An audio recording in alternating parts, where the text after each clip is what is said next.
Apa kabar anak-anakku semua? Semoga kalian semua dalam kondisi yang sehat walafiat. Untuk kali ini, kita akan belajar tentang persamaan dasar akuntansi.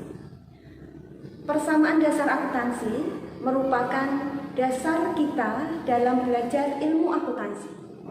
Karena tanpa kita mengetahui dasar dari akuntansi, maka bisa jadi kita akan mengalami kesulitan dalam melakukan pencatatan ataupun pembukuan-pembukuan yang berikutnya. Oleh sebab itu, kalian harus benar-benar mengikuti pembelajaran materi kali ini dengan sebaik-baiknya. Baiklah, untuk persamaan dasar akuntansi itu sendiri merupakan hubungan timbal balik antara harta yang dimiliki oleh perusahaan dengan sumber harta tersebut, di mana sumber dari harta yang dimiliki oleh perusahaan dapat bersumber dari dua macam. Yang pertama yaitu bersumber dari pemilik itu sendiri yang disebut dengan modal. Sumber yang kedua, perolehan harta bisa diperoleh karena kita meminjam dari pihak luar, contohnya bank, atau kita melakukan pembelian aset atau harta yang belum kita bayar, yang kita lakukan pembayarannya pada periode-periode berikutnya, sehingga dari pemilikan harta tersebut menimbulkan kewajiban atau utang yang harus kita bayar. Oleh sebab itu, persamaan dasar akuntansi dapat dirumuskan bahwa harta sama dengan utang plus modal. Berdasarkan rumus persamaan akuntansi tadi yang berbunyi harta sama dengan utang plus modal, maka kita dapat melakukan pencatatan transaksi ke dalam persamaan dasar akuntansi tersebut. Format atau bentuk dari persamaan dasar akuntansi pada dasarnya harus berdasar dari rumus tadi, yaitu bahwa harta sama dengan utang plus modal. Untuk mengisi kolom-kolom yang ada, yang pertama yaitu kolom tanggal. Kolom tanggal ini diisi berdasarkan tanggal transaksi. Yang berikutnya yaitu harta terbagi menjadi beberapa kolom sesuai dengan kebutuhan yang harus kita buat. Dasarnya yaitu transaksi yang ada itu menyebabkan perubahan harta apa saja, sehingga perlu kita buatkan kolom.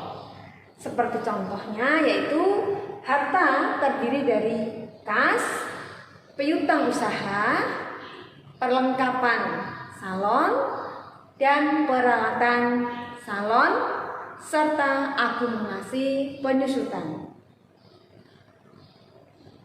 Untuk kolom utang kita isi sesuai dengan kebutuhan juga, bisa utang usaha atau ditambah dengan utang bank. Yang terakhir yaitu kolom modal. Kolom modal diisi untuk modal itu sendiri. Ada satu tambahan kolom keterangan, fungsinya adalah untuk memberikan keterangan dari kolom modal. Sekarang kita akan membahas tentang cara pengisian kolom tersebut. Untuk kolom kas, kolom piutang usaha, kolom perlengkapan, peralatan, serta akumulasi, itu kita isi apabila transaksinya menyebabkan perubahan harta-harta tersebut. Misalnya transaksinya menyebabkan kas bertambah, maka kita isi di kolom kas dengan menambah nilai dari kas tersebut. Yang berikutnya, utang. Kolom utang kita isi apabila transaksi yang terjadi menyebabkan perubahan utang, baik utang itu bertambah maupun menjadi berkurang. Kita isi di kolom utang. Kolom modal juga kita isi apabila modal mengalami penambahan, misalnya ada setoran modal, atau mengalami pengurangan dari prive atau pembayaran beban. Oleh sebab itu, khusus untuk kolom modal ini digunakan untuk 4 transaksi. Saya ulang, khusus untuk kolom modal digunakan untuk mencatat 4 macam transaksi. Transaksi yang pertama yaitu setoran modal. Maka modal menjadi bertambah. Transaksi yang kedua yaitu pengambilan prive. Maka modal dicatat menjadi berkurang. Yang ketiga, adanya pendapatan jasa. Maka modal menjadi bertambah. Yang terakhir atau yang keempat yaitu adanya pembayaran beban. Maka pembayaran beban ini dicatat di kolom modal dan modal menjadi berkurang. Demikian untuk teori persamaan dasar akuntansi. Untuk praktek pencatatannya kita lanjutkan di video yang berikutnya.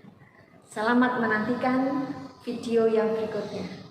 Semoga kalian paham dan terima kasih. Wassalamualaikum warahmatullahi wabarakatuh.